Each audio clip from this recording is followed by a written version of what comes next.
A cold, wet, miserable day at Warwick Farm in Sydney for this international meeting. And you see here 27 cars on the grid before the start of the production touring car race, which will be over 10 laps of the 2¼ mile circuit, a total distance of 22½ miles. On the inside of the grid, number 1, the Ford Mustang, to be driven by Leo Gagan, qualified with a time of 1 minute 42.4 seconds, or an average speed of 79.1 miles an hour. In the centre of the front line, Norm Beechey's Holden Monaro, Beechey of Victoria, and on the outside of the front line, the Lotus Ford Cortina, to be driven by Jim McEwen. On the second line of the grid, on the inside, we have the Morris Cooper S, car number 12, which is to be driven by Peter Manton, and then on the outside, car number 8 that you see, the Morris Cooper S, to be driven by Brian Foley. Less than a minute to go, and we'll go down and have a look at the third line of the grid now. On the outside, car number 10, the Morris Cooper S, to be driven by Jim Smith. In the centre of the third line, car number 16, the Morris Cooper S, to be driven by Darryl King. And on the inside of the third line, car number 6, the Lotus Ford Cortina, to be driven by Bob Inglis. Now to take us off for the start with very few seconds remaining, here's Bill Bryce. Yes, well, these grid positions have been allotted up because of the practice sessions in the dry, and I think we're going to see this minis of Manton and Foley come through very quick. There's Beechey away in the Monaro, car number 4, and he's really gone for it. But look, there's the Mini Coopers and McEwen. And Ian Geargun could have quite a bit of trouble here with the big Mustang and trying to keep it on the road in these very, very wet and torrid conditions. That Ford Mustang, Bill, is the car that holds the lap record for production touring cars here at Warwick Farm, set by Ian Geargun, 1 minute 40.7 seconds. And here's already a change as Jim McEwen tried to come down, but Beechey's closing the door in the Monaro. It's Beechey out in front, but here's McEwen tucking in behind him, and there's Foley right in behind them in the little Mini, car number 8. It's Beechey into Creek for the first time, McEwen on the outside. That's quite a game move to make there. Then Gagan, Foley, Manton. Now it could be a real David and Goliath battle, but here's McEwen. He's on a bad line for this, and he's taken it. No, not quite. Oh, that was very brave indeed, and it was very lucky that Beechey went off the power to let him get through. But it's McEwen now. The rest are starting to after him, but he's away for the doctor at this stage as they come across the crossing. He's into the dirt. He's really trying hard. And there's Foley in the Mini, right in behind Gagan in the big white Mustang. Car number 1 is Ed Gagan, 4 is Beechey, as they streak down towards the causeway. Here's Gagan going up, but here's McEwen, and if he stays on the road, he'll be very hard to beat. That was he's quite a wild man. You can see him working away inside the car, coming down, getting set up for Polo Corner. Beechey, Gagan in second and third place. 4 and 1. And you can see, look at the big Mustang moving badly across as he's on the acceleration. You can see the nose lifting, and it must be quite a thing to drive. McEwen.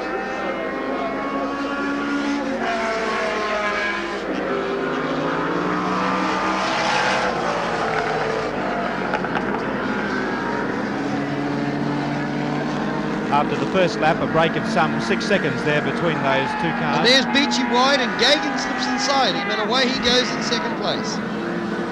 And there's Foley tucked in behind Beechey, Manton, and the rest of the field streaming through. And streaming is really the word, as the rain is really down.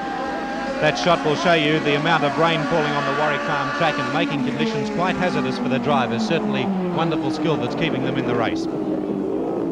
Coming up now, the Hume straight towards Creek Corner, where they'll take the turn around to the left, and then they'll go through the S's. Car number 1, the Ford Mustang, driven by Leo Gagan, in second place, following Jim McEwen in the Lotus Ford Cortina.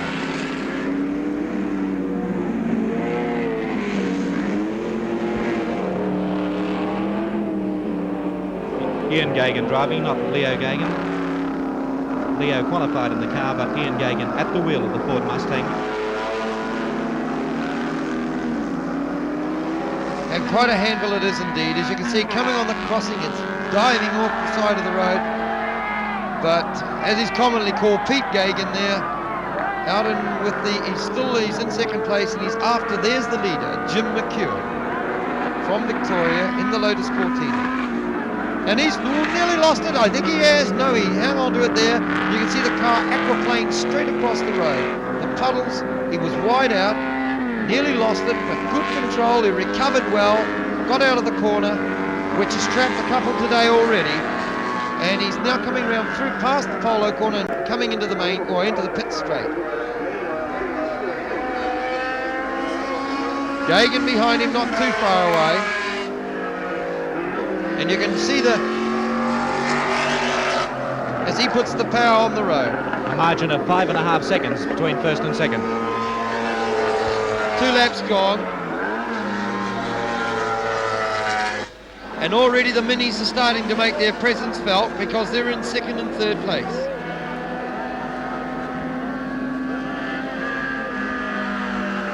Brian Foley is in third place. We've lost Beachy. Seems to have gone off the circuit somewhere, or he's not in sight at all, as this is the second car at the stage, the Mustang of Gagan's. Looking right into the car itself, you can see the face mask worn even by the saloon car drivers.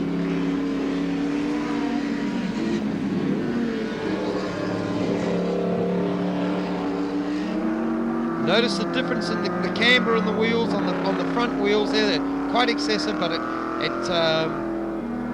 it's something. It's a real bit of chassis tuning, this. And Beachy there he is. We've lost him. We lost him before. Car number 4. He seems to have clipped up into the fence by the looks of things. And it looks a little ragged, and they're pulling bits of fence away. Norm out of the car. He's okay, and there's Brian Foley. Yes, he's in third place, car number 8, and no doubt about it that this rain will nullify the chances of the bigger cars, but McEwen seems to have it all worked out, and he's a long way out in front at the stage. And there's Brian Foley, a well-known mini exponent, and he's still getting that wheel off the ground. Now as they come round to complete the third lap, we'll give you a difference in time between Jim McEwen in car the Lotus Cortina, and about 5.5 seconds again. So Gagan did not lose anything on that lap. And he came round past the pits flashing his lights. Whether or not this is a predetermined signal with his pit crew, we don't really know, but he was giving them quite a bit of flashing as he came past the pits.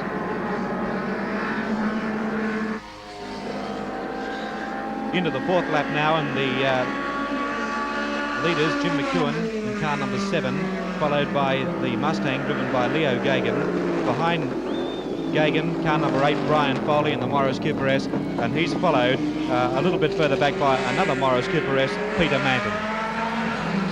Well, Gagan seems to have the flasher unit already wired up because it's flashing on and off, possibly to tell the back markers that he's coming through.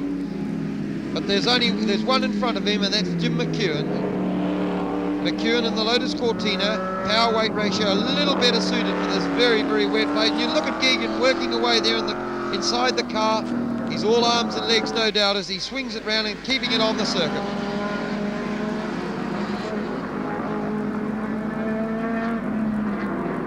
Back to McEwen, who's still holding the lead, quite considerable one, about 5 or 6 seconds over Gagan. And he's lapping an identical car of Bob Inglis. McEwen, yes, he's gone past them. 2 Lotus Cortinas. Number 7 is the car to watch. That's McEwen, the leader at present. They're coming on to their 4th lap to complete 4 laps. He's done 3. And in the first 2 laps, the margin has been about 5.5 seconds between McEwen and Gagan. As they come up into the pit straight again, we'll give you another margin. Here comes McEwen. And Gagan on the outside, overtaking another car. And Gagan has made up ground, has gained about 0.6 of a second on that lap, because McEwen leads by just under 4.5 seconds.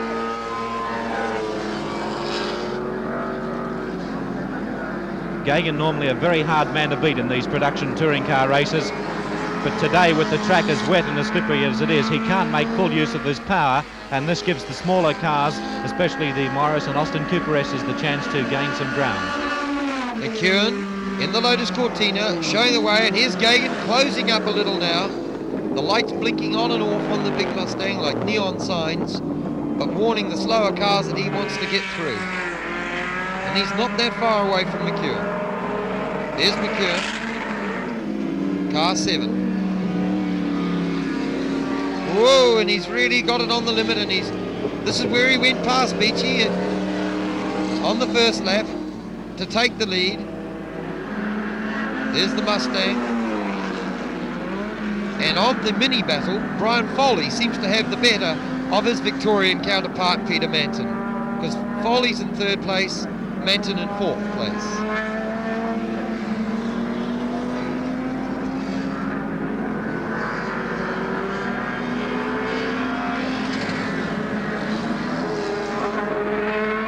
McEwen has done well to establish that early lead in the first 3 laps, and it's up to Gagan now in the Mustang to see with 5 laps remaining if he can get close to McEwen and overtake him.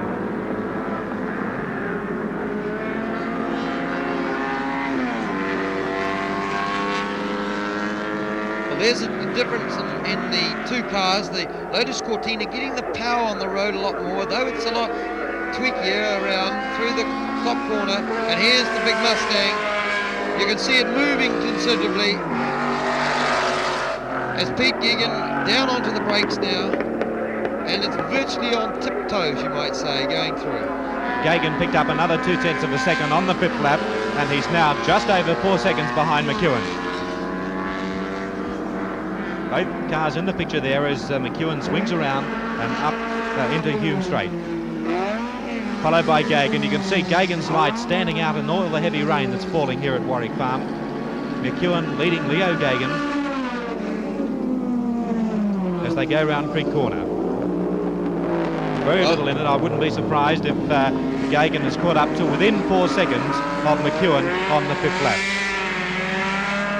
Well, the big question is, of course, how's he going to get past? This is where it must come. And I'm sure that Ian Gagan will try extremely hard. Here's McEwen right on the limit with the car. But he seems to be quite a bit quicker up through the S's, where they are now, than the big Mustang. He gets across onto the crossing, across the causeway there, or leading up to the causeway, separating the 2 lakes of water at Warwick Farm. It would be debatable to say just where the most water was today. I think it must be a lot on the circuit because it's very, very wet indeed. There's McEwen keeping out of the big puddle that was over there. He went through that before and shot straight across the road, aquaplaned across, but he's kept it on the island. 2nd car, Ian Gagan in the Mustang. Coming up now to complete the 6th lap. And McEwen streaming around the outside of the Holden.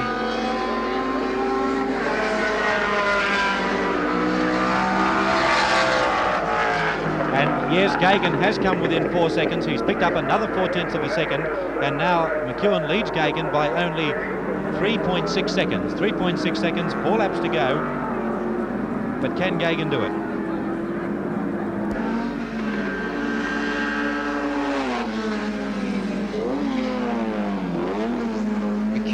Here's Gagan closing up the gap a little more at this point. They're nearly nose to tail as they come into Creek. Gagan here will make and a desperate Gagan bid for going this out break. wide to get a good line on the corner if need be, so that he can cut in on the inside, but he doesn't quite do it. McEwen getting that extra few yards out of the corner. Getting a nicer run out of there, putting the power on the road a little easier with the Cortina. Nowhere near the same amount. He's probably around about, say, 150 brake horse to about, I should think, well in excess of 300 on the Mustang.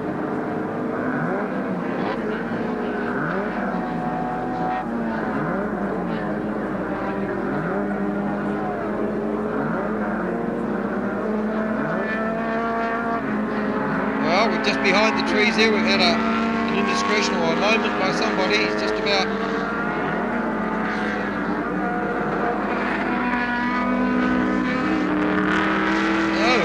was the third man at the stage, Jay Smith, who's made a little bit of a blue there, and whether or not his third place will be in doubt, we're not quite sure. But here's the gap between the leader and the second car, and the checkered flag is out.